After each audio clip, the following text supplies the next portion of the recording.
Today's episode of Desertwood Days with Kathy Blaze is sponsored by Movie Group, founder of the Dream Network channel. Learn more at dreamnetworkchannel.com.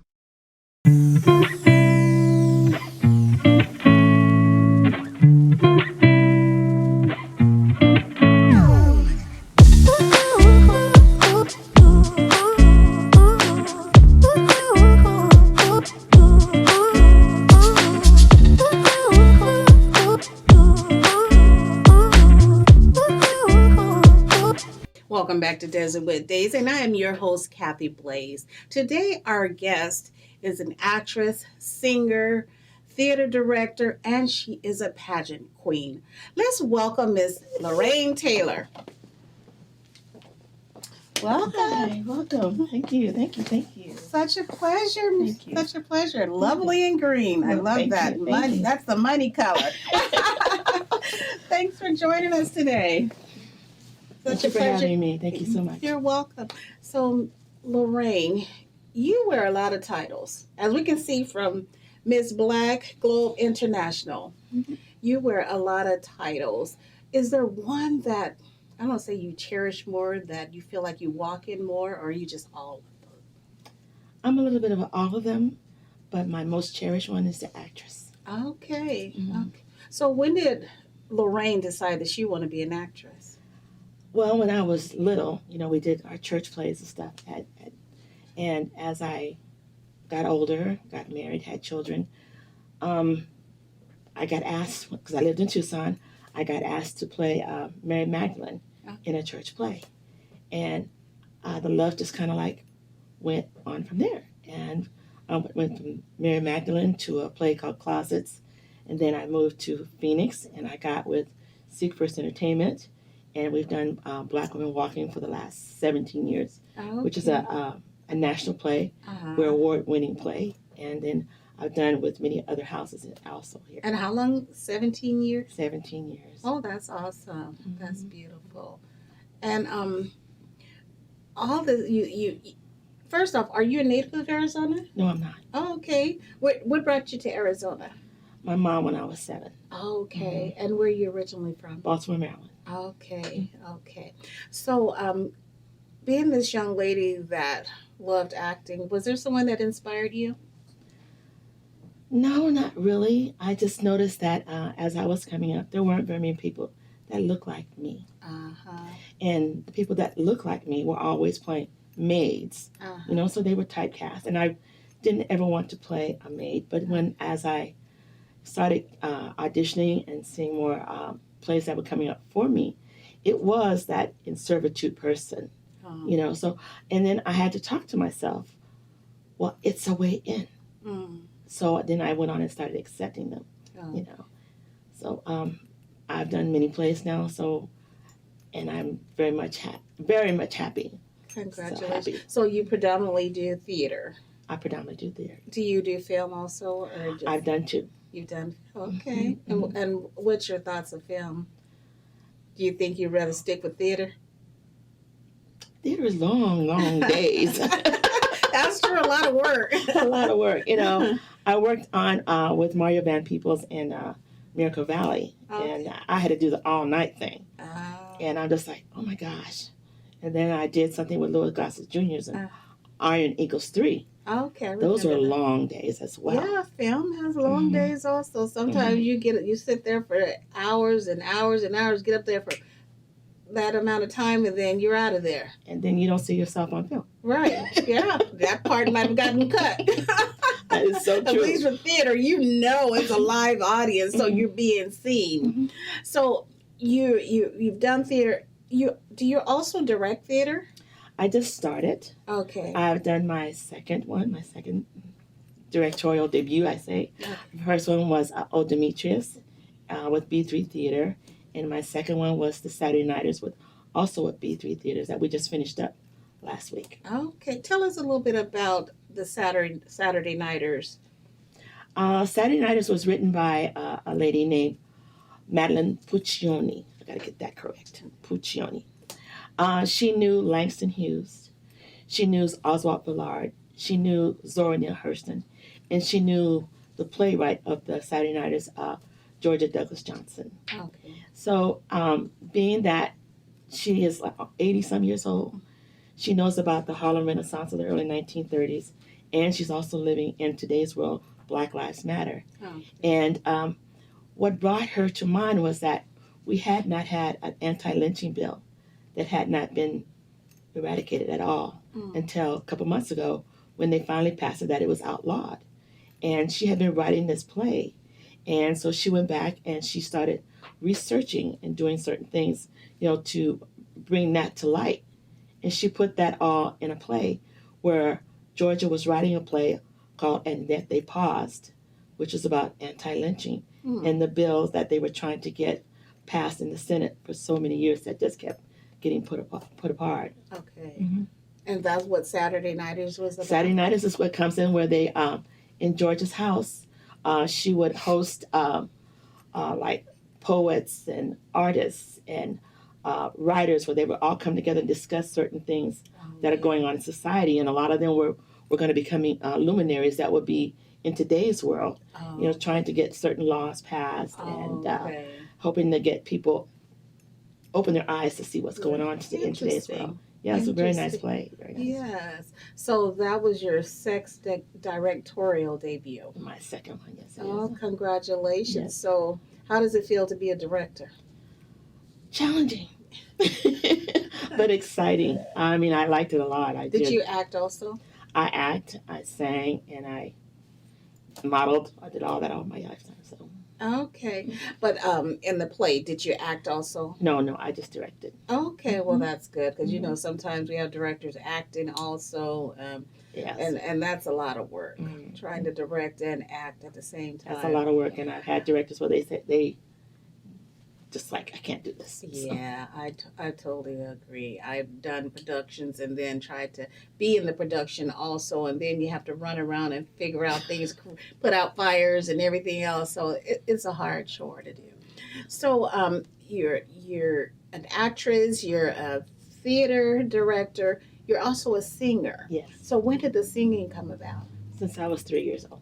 Okay, tell us a little bit about that. My mom is a pianist, and she played at I think it was Carnegie Hall when she was 5 as a child prodigy. Okay. And in my family right now there are 5 singers, and I sometimes think that mom should have had us all come together as a group, but she let us all do our individual things. I have a sister that sang for many years. I have a brother that still sings, and I've really gotten into singing in the last 10 years. Okay. And I love what I do. Okay. I don't do hip hop or anything like that, but I do jazz and R&B and gospel. Okay. So with your singing, do you mostly sing when you're performing in theater, or do you do shows of your own? We do shows. Okay. Shows here local? Locally, yes. Okay. I'm with a group called the Arizona Cameo Club. Okay. And we go out and we do shows for memory care, senior care, that type of thing. And then I do some things on my own that pay. Okay. So I'm building that clientele as well. Okay. Tell me about one of your favorite performances. Well, I was given the chance to sing at a conference in front of, I think, 500 people. And I was afraid at first, but I had to come in and ask the Lord to take me out and Him come in for me in order to minister the song that I was singing, to minister that song.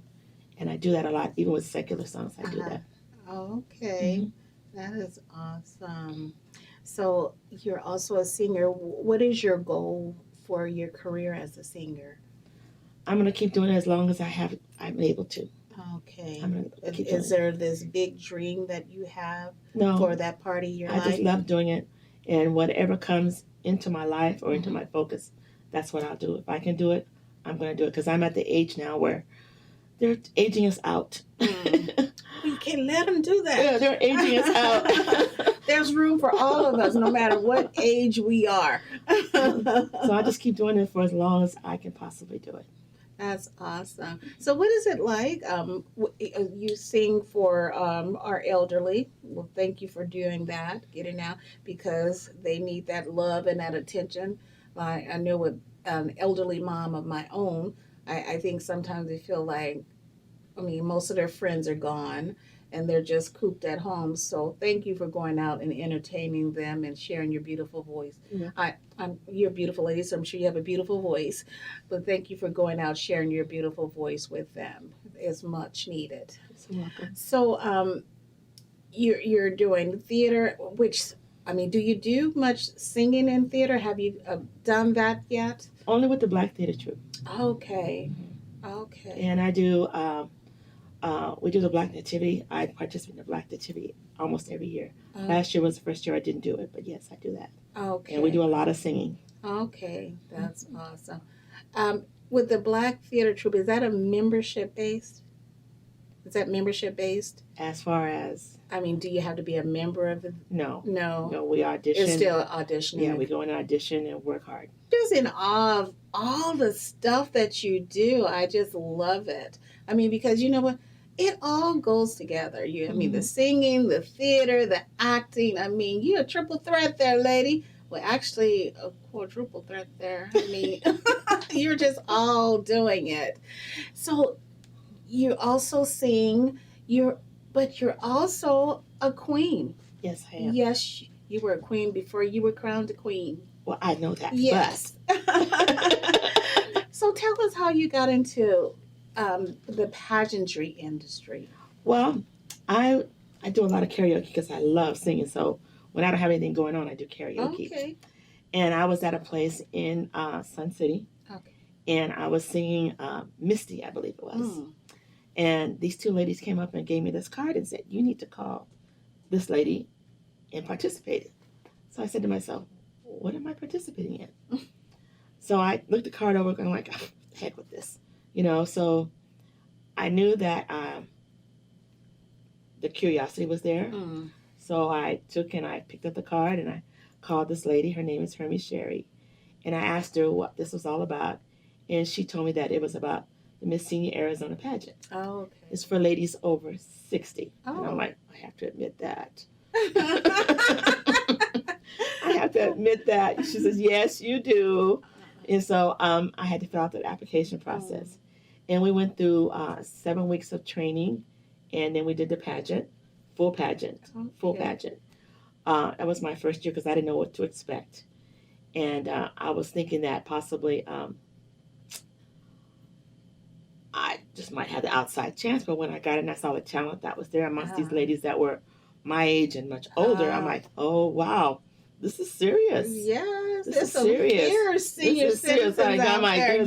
There is no grass growing under these ladies' feet. Right? So, and why should there be? Because people tend to put us, older ones as put us like, y'all better stop doing that. Exactly right. They tend to think that we're grandmas. They give us grandma clothes and grandma shoes and stuff. I have to remind my mom that my mom uses medical issues to age herself. And I'm like, you don't do that. You still have life. Yes. Yes, and that's a daily talk with her. So off of that. Well, I was in pageant the first year. I didn't win because I didn't know how to get all this together, but I got schooled real quick. Okay. Shoes, I had it already in I already had it. But I just didn't know what to do with it. No, you didn't watch Honey Boo Boo. She could have taught you that. Ah, no. But in my second year, I did it. And I did it again. And I didn't get chosen. But that's okay. The experience is what I wanted, right? This lady approached me from the audience. And she says, "You're what we're looking for as a Black Globe pageant participant." And I'm like, what? So I took her card. And I thought about it for a little bit. And yes, indeed, I did participate, and I did win. Oh, okay. My region was Arizona. Okay. My region was Arizona, and I won. And then I Is this a new pageant? They've been doing this for 16 years. Oh, okay. Mm-hmm. Okay. So, and now I am the reigning Miss Black Globe International. Congratulations. And I'm supposed to give it up come February of next year. Okay. So when the new queen is crowned. Okay. It's been quite an experience. Is there another division that you can? No, my division is closed. Oh, right. okay. But I've had several other pageantries that have contacted me as far as participating. So if I get sponsors, I'm gone. Yes, Mhm. yes. So tell me about some of the competitions, the different competitions that you had to um, be a part of in the pageant. Well, the competitions are all different for everyone. Mm-hmm. Of course, we have the walk. Okay. Okay. We have the stance. Mm-hmm. We have the photo. Mm-hmm. You know, we have the talent. Mm-hmm. You know, we have the gown. Yes. You know, so that's basically it. Those are basically the ones that we do. Okay. Mhm. And you know what? Those are things that you do in filmmaking, theater, acting, modeling. Those are qualities that's needed in all those areas. Mhm. So again, I go back to saying you being a triple threat because you're able to use this in all those other areas also. Mhm. So congratulations. Thank you so much. And I think I may have asked you this already. Where do you see yourself? I mean, we're not talking about age here. Where do you see yourself? I mean, after this is over, what is it that you want to do next, or what will you be doing next? I'm in my mind. I tell myself that I'm not letting any grass grow under my feet. Mm. So whatever opportunities come my way, and I can achieve it, that's where I'm going. Oh. So in acting, there's always roles coming up. Right. Singing, there's always opportunities coming up. You know, directing, I'm finding that that's an open field. Right. You know, so I just keep going. And you have the experience for it now. You've done it twice. Twice, So yes. you have the experience for it. Mm-hmm. That is awesome. And with this is a leadership role here in itself. Right, because I'll be able to mentor the next queen. Right. That is true. That is true. Hey, who knows? You may be starting your own pageantry. I mean, who knows? The doors are wide open for you. I would love to have you. Oh, you hear that? She'd love to have me. You know, we've had I think a couple other queens here. It's just amazing the different and that is something you didn't mention. What was your platform? Did you have a platform? Not really. No, they didn't. Okay. I mean, a lot of them, they either it's like cancer awareness. That was one of the Queen's platforms. And I think both of them, their platforms were cancer awareness. Well, the group that I come from, the platform is domestic violence. Okay. So that's the platform. There's domestic violence. And that's a big one right now, is domestic violence. So I have to ask you this because we spoke a lot about not letting grass grow up under your feet, ageism.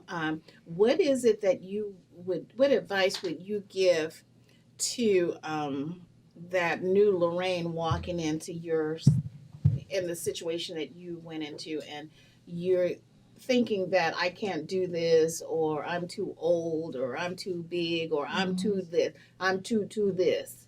Well, this is a speech that I give quite often. You never let anyone tell you that you can't do anything. But sometimes it's yourself. It's yourself. Believe in yourself, and you can achieve whatever you put your mind to. And I tell that to young women who look like me, who are oversized or tiny. You know, you just have to keep moving forward. Believe in yourself. You know what? And I like what you said. People that look like you, people that are small, because you know what, we all have to hear this. You know what, some men have to hear that also. We think, oh, he's a man, he doesn't need to hear that. But men need that. There's men in pageantry, there's men in modeling, acting. Men have to hear that as well. So I love that advice that you give. You also brought your tiara. Can we see your tiara today? Yes.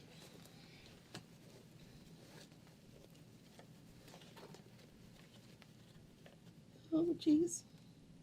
Sorry for the time. Oh, that's okay. Oh, that's beautiful. It's a little difficult to get out sometimes.